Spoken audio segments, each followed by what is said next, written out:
കഴിഞ്ഞ ക്ലാസ്സിൽ നമ്മൾ സോളാർ സിസ്റ്റമാണ് അവസാനം പറഞ്ഞു നിർത്തിയത് അല്ലേ? അതിലെ 9 ഗ്രഹങ്ങളെ കുറിച്ച് നമ്മൾ പറഞ്ഞു. ഇനി അതിൽ ഓരോ ഗ്രഹങ്ങളെ കുറിച്ചും ഡീറ്റെയിൽ ആയിട്ട് നമ്മൾ ഡിസ്കസ് ചെയ്യാൻ വേണ്ടി പോവാണ്. അതിൽ ആദ്യത്തേത് മെർക്കുറി. മെർക്കുറിയുടെ ചിത്രമാണ് ഏകദേശം ഈ ഒരു രൂപത്തിലാണ് മെർക്കുറി ഉണ്ടാവുക. അതിൻ്റെ കളർ ഏകദേശം നമുക്ക് രാത്രി കാണാവുന്ന അല്ലെങ്കിൽ അതിരാവിലെ കാണാവുന്നൊരു ഗ്രഹമാണ് മെർക്കുറി. ഇതിൻ്റെ പ്രത്യേകത എന്ന് പറഞ്ഞാൽ സൂര്യനോട് ഏറ്റവും അടുത്ത ഗ്രഹമാണ് Mercury, nearest planet to the sun. അതുപോലെ തന്നെ നമ്മുടെ സോളാർ സിസ്റ്റത്തിലെ ഏറ്റവും ചെറിയ പ്ലാനറ്റും മെർക്കുറിയാണ്. അതിൻ്റെ എലിപ്റ്റിക്കൽ ഓർബിറ്റ് എന്ന് പറയുന്നത് സൂര്യനോട് 47 മില്യൺ കിലോമീറ്റർ അടുത്ത് വരും. എലിപ്സ് എന്ന് പറഞ്ഞാൽ നിങ്ങൾക്ക് അറിയാമല്ലോ അല്ലേ? എലിപ്സ് നമ്മൾ സാധാരണ സർക്കിൾ പോലെയല്ല, എലിപ്സിന് നമ്മൾ ദീർഘവൃത്തം എന്നൊക്കെ പറയാറുണ്ട് മലയാളത്തിൽ. ഇങ്ങനെയുള്ള ഒരു സാധനം, ഇതിനാണ് നമ്മൾ എലിപ്സ് എന്ന് വിളിക്കുക. സർക്കിൾ എന്ന് പറഞ്ഞാൽ നേരായി. നമ്മൾ ഓർബിറ്റുകളൊക്കെ എന്താണ്? എലിപ്റ്റിക്കൽ ഓർബിറ്റാണ്. ഭൂമിയുടേതാണെങ്കിലും ഏത് ഗ്രഹങ്ങളുടേതാണെങ്കിലും എലിപ്റ്റിക്കൽ ഓർബിറ്റാണ്. എലിപ്സിന് കുറേ പ്രത്യേകതകളുണ്ട്, അതൊന്നും ഞാൻ ഇവിടെ ഡിസ്കസ് ചെയ്യുന്നില്ല. അപ്പോൾ എലിപ്സ് ആവുന്ന സമയത്ത് ഇതിൻ്റെ സെൻറ്റർ എന്ന് പറയുന്നത് സാധാരണ സർക്കിളിൻ്റെ സെൻറ്റർ പോലെ സെൻറ്ററിലല്ല വരിക, ഏതെങ്കിലും ഒരു എൻഡിലാണ് വരിക. അപ്പോൾ ഇവിടെയാണ്. ഇപ്പോൾ ഈ എലിപ്റ്റിക്കൽ ഓർബിറ്റിൽ ഇവിടെയാണ് സൂര്യൻ എന്ന് സങ്കല്പിക്കുക. നമ്മളെല്ലാ ഗ്രഹങ്ങൾക്കും നമ്മളിത് പറയും. അപ്പോൾ ഇവിടെ എത്തുന്ന സമയം എന്ന് പറഞ്ഞാൽ, അല്ലെങ്കിൽ ഇവിടെ എത്തുന്ന സമയം എന്ന് പറഞ്ഞാൽ സൂര്യനോട് ഏറ്റവും അടുത്ത് വരുന്ന സമയമാണ്. ഇവിടെ എത്തുന്ന സമയം എന്ന് പറഞ്ഞാൽ സൂര്യനോട് ഏറ്റവും അകന്നു നിൽക്കുന്ന സമയമാണ്. അപ്പോൾ നമ്മൾ പറയുന്ന സമയത്തൊക്കെ നമ്മൾ അധികം പറയും ക്ലോസ് ആയിട്ടുള്ള പൊസിഷൻ. അപ്പോൾ 47 മില്യൺ കിലോമീറ്ററാണ് ഇതിൻ്റെ കേസിൽ. അതുപോലെ ഡിസ്റ്റൻ്റ് ആയിട്ടുള്ള പൊസിഷൻ എന്ന് പറയുന്നത് 70 മില്യൺ കിലോമീറ്ററുമാണ്. മനസ്സിലായല്ലോ? അതിനിപ്പോൾ എല്ലാ ഗ്രഹങ്ങളുടെ കേസിലും നമ്മളിത് പറയും. എലിപ്റ്റിക്കൽ ഓർബിറ്റ് ആയതുകൊണ്ട് സർക്കുലർ ഓർബിറ്റ് ആണെങ്കിൽ ഏത് പൊസിഷനിലാണെങ്കിലും ഒരേ ഡിസ്റ്റൻസിലായിരിക്കും ഉണ്ടാവാം. സോ എലിപ്റ്റിക്കൽ ഓർബിറ്റ് ആണെങ്കിൽ ചില പൊസിഷനിൽ വളരെ അടുത്ത് വരും, ചില പൊസിഷനിൽ വളരെ അകന്നു പോകും. അപ്പോൾ അടുത്ത് വരികയാണെങ്കിൽ സൂര്യനോട് വെറും 47 മില്യൺ കിലോമീറ്റർ വരെ അടുത്ത് മെർക്കുറി എത്തും. അകന്നു പോവുകയാണെങ്കിൽ മാക്സിമം 70 മില്യൺ കിലോമീറ്ററിലേക്ക് പോവുള്ളൂ.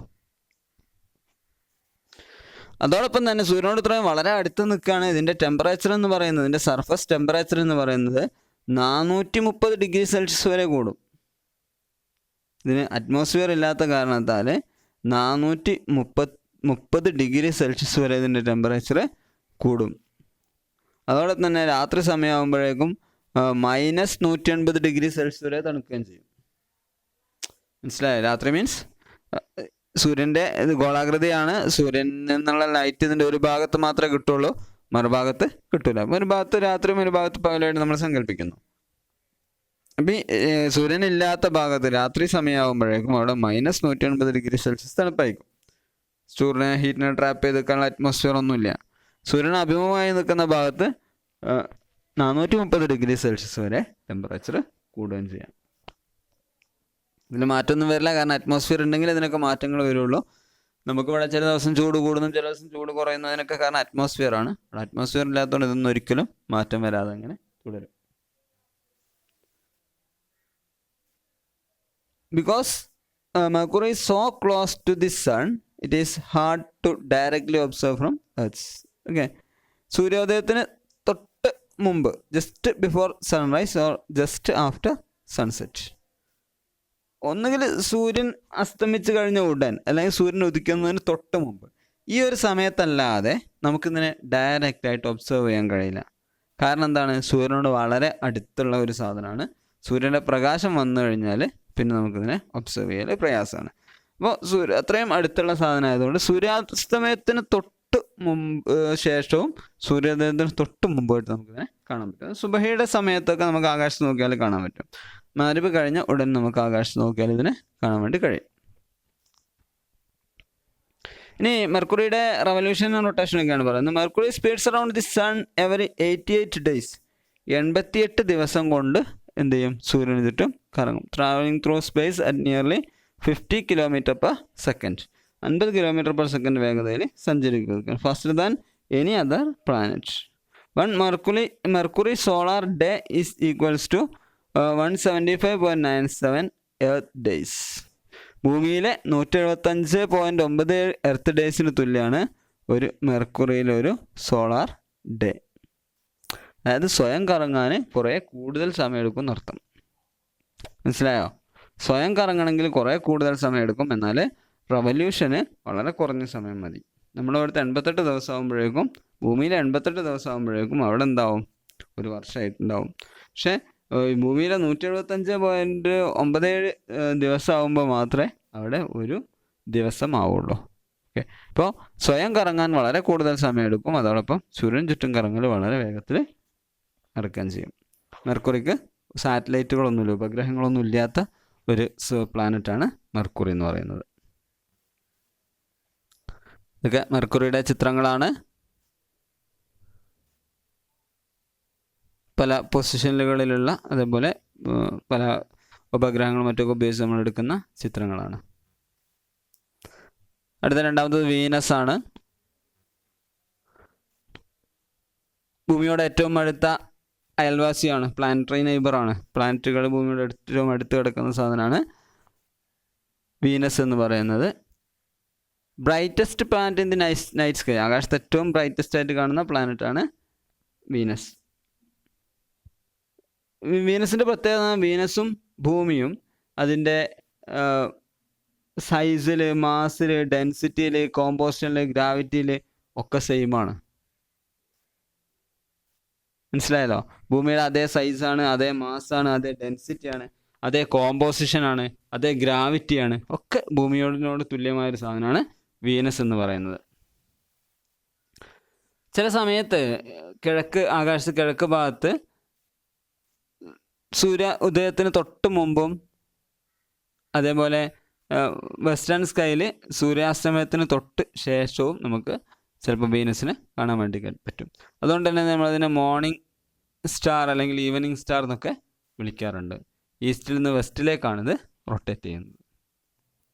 മനസ്സിലായല്ലോ? ഇത്രയൊക്കെയാണ് ഇതിൻ്റെ പ്രത്യേകത. ഭൂമിയോട് വളരെ സാമ്യതയുള്ള ഗ്രഹമാണ് വീനസ് എന്ന് പറയുന്നത്.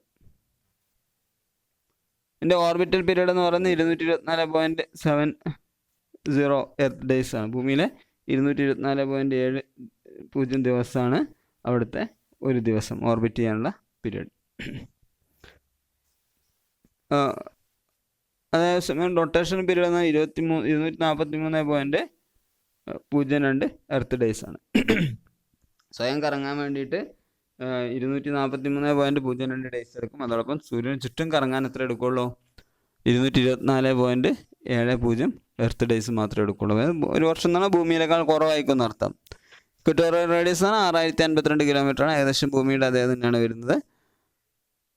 ഭൂമിയിൽ നിന്ന് നമുക്ക് ഇതിൻ്റെ ഫേസസ്, വീനസിൻ്റെ ഫേസ് കാണാൻ പറ്റും, മൂണ് പോലെ തന്നെ. കാരണം ഇതും സ്വയം പ്രകാശിക്കുന്നതല്ല, സൂര്യൻ്റെ പ്രകാശം റിഫ്ലക്റ്റ് ചെയ്യുകയാണ്. അപ്പോൾ അതുകൊണ്ട് നമുക്ക് അതിൻ്റെ ഫേസസ് നമുക്കിതിനും കാണാൻ പറ്റും. വീനസിനും സാറ്റലൈറ്റുകളൊന്നും ഇല്ലാത്ത സാധനമാണ് വീനസ്. സൂര്യനിൽ നിന്നുള്ള മീൻ ഡിസ്റ്റൻസ് എന്ന് പറയുന്നത് 108.21 മില്യൺ കിലോമീറ്ററാണ്. നേരത്തെ നമ്മൾ പറഞ്ഞത് അതിൻ്റെ മീൻ കാണുന്നു മാത്രമേ. കൂടിയ ഡിസ്റ്റൻസ് ഉണ്ടാവും, കുറഞ്ഞ ഡിസ്റ്റൻസ് ഉണ്ടാവും. ഇതിൻ്റെ സർഫസ് ടെമ്പറേച്ചർ എന്ന് പറയുന്നത് 470 ഡിഗ്രി സെൽഷ്യസോളം വരും. ഇനി അടുത്തത് എർത്താണ്. നമുക്കറിയാം, നമ്മൾ താമസിക്കുന്ന പ്ലാനറ്റാണ് എർത്ത് എന്ന് പറയുന്നത്. മൂന്നാമത്തെ പൊസിഷൻ, സൂര്യനിൽ നിന്ന് മൂന്നാമത്തെ പൊസിഷനിലാണ് എർത്ത് ഉള്ളത്. The only planet in our solar system known to harbour life. ജീവൻ നിലനിൽക്കുന്നു എന്ന് നമുക്കറിയാവുന്ന ഒരേ ഒരു പ്ലാനറ്റാണ് ഭൂമി. വേറെ ഒരു പ്ലാനറ്റിലും ജീവൻ നിലനിൽക്കുന്നു എന്ന് നമ്മളിതുവരെ കണ്ടെത്തിയിട്ടില്ല. All the things we need to survive exist under a thin layer of atmosphere that separates us from the cold, airless void of space. നമുക്ക് ആവശ്യമുള്ള എല്ലാ സാധനങ്ങളും ഒരു അറ്റ്മോസ്ഫിയറിൻ്റെ കീഴിലായിട്ട്, ഈ അറ്റ്മോസ്ഫിയറിന് പുറത്തുള്ള തണുപ്പേറിയ, വായു ഇല്ലാത്ത, വോയിഡായിട്ടുള്ള ഒരു സ്പേസിൽ നമ്മളെ സെപ്പറേറ്റ് ചെയ്ത് നിർത്തുന്ന ഒരു സാധനം. ഈ അറ്റ്മോസ്ഫിയർ ആണ് നമ്മളെ എന്ത് ചെയ്യുന്നത്? സ്പേസിൽ നിന്ന് സെപ്പറേറ്റ് ചെയ്ത് നിർത്തുന്നത്. ഈ അറ്റ്മോസ്ഫിയറിനുള്ളിലാണ് നമുക്ക് ആവശ്യമുള്ള എല്ലാ സാധനങ്ങളും ഉള്ളത്. ഭൂമിയിലെ ചില പ്രത്യേക അറ്റ്മോസ്ഫിയറിക്കൽ കണ്ടീഷൻസ് ആണ് നമ്മളവിടെ ജീവിക്കാൻ സഹായിക്കുന്നത്. Right distance from the sun, സൂര്യനിൽ നിന്നുള്ള കൃത്യമായ അകലം. സൂര്യനോട് നമ്മൾ കുറേ കൂടെ അടുത്താണെങ്കിൽ ചൂട് വളരെ കൂടുതലായിരിക്കും. റൊട്ടേഷണൽ സ്പീഡിൽ, റെവല്യൂഷണൽ സ്പീഡിൽ വ്യത്യാസം, റൊട്ടേഷണൽ സ്പീഡിലൊക്കെ വ്യത്യാസം വരും. സൂര്യനിൽ നിന്ന് കുറേ അകലെയാണെങ്കിൽ ഈ പ്രശ്നങ്ങളൊക്കെ ഉണ്ടാവും. ആവശ്യത്തിന് ടെമ്പറേച്ചർ കിട്ടാത്ത അവസ്ഥയൊക്കെ വരും. അപ്പോൾ right distance from the sun, right temperature range, നമുക്ക് അനുയോജ്യമായ അല്ലെങ്കിൽ ഭൂമിയിൽ ജീവിക്കുന്ന ജീവജാലങ്ങൾക്ക് അനുയോജ്യമായൊരു temperature range. Presence of water, വളരെ പ്രധാനപ്പെട്ട ഒരു സാധനമാണ്, വെള്ളത്തിൻ്റെ സാന്നിധ്യം. സ്യൂട്ടബിൾ അറ്റ്മോസ്ഫിയർ, അനുയോജ്യമായ അറ്റ്മോസ്ഫിയർ, കാലാവസ്ഥ അറ്റ്മോസ്ഫിയർ വളരെ അനുയോജ്യമാണ്. ബ്ലാങ്കറ്റ് ഓഫ് ഓസോൺ, ഈ ഓസോണിൻ്റെ ബ്ലാങ്കറ്റ് ഇല്ല എങ്കിൽ ഇവിടുത്തെ ടെമ്പറേച്ചർ നമുക്ക് കൺട്രോൾ ചെയ്യാൻ കഴിയില്ല. ചന്ദ്രൻ്റെ ടെമ്പറേച്ചർ പറഞ്ഞതുപോലെ അല്ലെങ്കിൽ നമ്മൾ വീനസിലെയും അതേപോലെ മാർസിലെയൊക്കെ ടെമ്പറേച്ചർ പറഞ്ഞതുപോലെ അൺകൺട്രോൾഡ് ആയിട്ടുള്ള ടെമ്പറേച്ചർ ആയിരിക്കും ഈ ഓസോണിൻ്റെ ബ്ലാങ്കറ്റും അതേപോലെ അറ്റ്മോസ്ഫിയർ ഒന്നും ഇല്ലെങ്കിൽ നമ്മുടെ ഭൂമിയിലും ഉണ്ടാകും. അപ്പോൾ ഈ പ്രത്യേകതകളൊക്കെ ഉള്ളത് കൊണ്ടാണ് ഭൂമിയിൽ ജീവൻ നിലനിൽക്കുന്നത്. സ്പേസ് നമ്മൾ നോക്കുകയാണെങ്കിൽ ഭൂമി ഒരു ബ്ലൂ ഗ്രീൻ കളറിലേക്കാണ്, blue green, due to the reflection of light from the water and land mass of the surface. ഈ നമ്മൾ മറ്റ് ഗ്രഹങ്ങളുടെ ചിത്രം കണ്ടതുപോലെയല്ല ഭൂമിയുടെ ചിത്രം കണ്ടത്, ഒരു ബ്ലൂ ഗ്രീൻ ആയിട്ടാണ് കണ്ടത്. അതിൻ്റെ കാരണം എന്ന് പറഞ്ഞാൽ ഭൂമിയിലുള്ള വെള്ളവും അതേപോലുള്ള സസ്യങ്ങളുടെ റിഫ്ലക്റ്റ് ചെയ്യുന്നത് കൊണ്ട് സ്പേസിൽ നിന്ന് നമ്മൾ ഫോട്ടോ എടുക്കുകയാണെങ്കിൽ ഏകദേശം ആ ഒരു രീതിയിലാണ് നമുക്ക് കാണാൻ വേണ്ടി കഴിയുക. ഏകദേശം 70% സർഫസും വെള്ളത്താൽ ചുറ്റപ്പെട്ട് കിടക്കുകയാണ്. ഭൂമിയുടെ സർഫസിൽ 70% വെള്ളമാണെന്നർത്ഥം, കടലും മറ്റ് ഐസും എല്ലാം കൂടെ ആയിട്ട്. ഓർബിറ്റ് പീരീഡ് എന്ന് പറയുന്നത് 365.26 ഡേയ്സ് ആണ്. ഒരു ഓർബിറ്റ് സൂര്യന് ചുറ്റും കറങ്ങാൻ എടുക്കുന്ന സമയം എന്ന് പറയുന്നത് 365.26 ദിവസമാണ്. റൊട്ടേഷൻ പീരീഡ് എന്ന് പറയുന്നത് 23.93 അവറാണ് ഒരു ദിവസം. അതായത് സൂര്യൻ സ്വയം കറങ്ങാൻ എടുക്കുന്ന സമയം 23.93 അവറും ഓർബിറ്റ് ചെയ്യാൻ എടുക്കുന്ന സമയം 365.26 ദിവസവുമാണ്. ഇക്വറ്റോറിയൽ റേഡിയസ് 6378 കിലോമീറ്ററാണ്. നമ്മൾ വീനസിൻ്റെ 6052 ആയിരിക്കും നമ്മൾ കണ്ടിട്ടുണ്ടാവും. ചെറിയ ചെറിയ വേരിയേഷനേ ഉള്ളൂ. മീൻ ഡിസ്റ്റൻസ് ഫ്രം ദി സൺ എന്ന് പറയുന്നത് 149.60 മില്യൺ കിലോമീറ്ററാണ്. അപ്പോൾ ഇതിൽ ഭൂമി സൂര്യനോട് വളരെ അടുത്ത് വരും അല്ലേ, ഒരു 120 മില്യൺ ആ ഒരു റേഞ്ചിലൊക്കെ വരാറുണ്ട്. അതേപോലെ വളരെ അകന്നും പോകാറുണ്ട്. അപ്പോൾ ഈ ഇതിനൊക്കെ അനുസരിച്ച് കാലാവസ്ഥയിൽ വ്യത്യാസം ഉണ്ടാകും. നമ്മളിവിടെ തണുപ്പ് കാലവും ചൂടുകാലവും മഴക്കാലമൊക്കെ വരുന്നത് ഇതിനൊക്കെ ഡിപ്പെൻഡ് ചെയ്തുകൊണ്ടാണ്. സർഫസ് ടെമ്പറേച്ചർ റേഞ്ച് എന്ന് പറഞ്ഞാൽ -88 ടു 58 സെൽഷ്യസ്. ചൂട് കൂടിയാൽ 58 ഡിഗ്രി സെൽഷ്യസ് വരെ കൂടാം, ചൂട് കുറഞ്ഞാൽ -88 സെൽഷ്യസ് വരെ കുറയാം. പോളിലൊക്കെ വളരെ -88 സെൽഷ്യസ് വരെ ടെമ്പറേച്ചർ താഴാം. ഇനി മരുഭൂമിയിലൊക്കെ ടെമ്പറേച്ചർ കൂടിയാൽ 58 സെൽഷ്യസ് വരെയൊക്കെ കൂടാം. ഇനി അതിലും കൂടാറുണ്ടെങ്കിൽ അതിൻ്റെ കാരണം എന്ന് പറയുന്നത് ഗ്ലോബൽ വാർമിങ്ങോ അല്ലെങ്കിൽ മറ്റെന്തെങ്കിലും ഓസോണിൻ്റെ ഡിപ്ലീഷനോ കാരണമായിട്ടാവാം കൂടാ. നോർമൽ അറ്റ്മോസ്ഫിയറുള്ള കണ്ടീഷൻസാണ് നമ്മൾ പറയുന്നത്. ഇതിനൊരു മൂണുണ്ട്.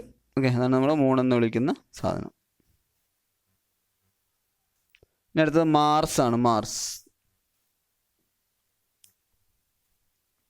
റെഡിഷ് ഇൻ കളർ, അതുകൊണ്ട് നമ്മൾ റെഡ് പ്ലാനറ്റ്, ചുവന്ന പ്ലാനറ്റ് നമ്മൾ വിളിക്കുന്ന സാധനമാണ് മാർസ്. മാർസ് എന്ന് പറയുന്നത് യുദ്ധത്തിൻ്റെ ദേവതയാണ്, ദേവനാണ്, യുദ്ധത്തിൻ്റെ ദേവനാണ്. ഗ്രീക്ക് മിത്തോളജിയാണ്.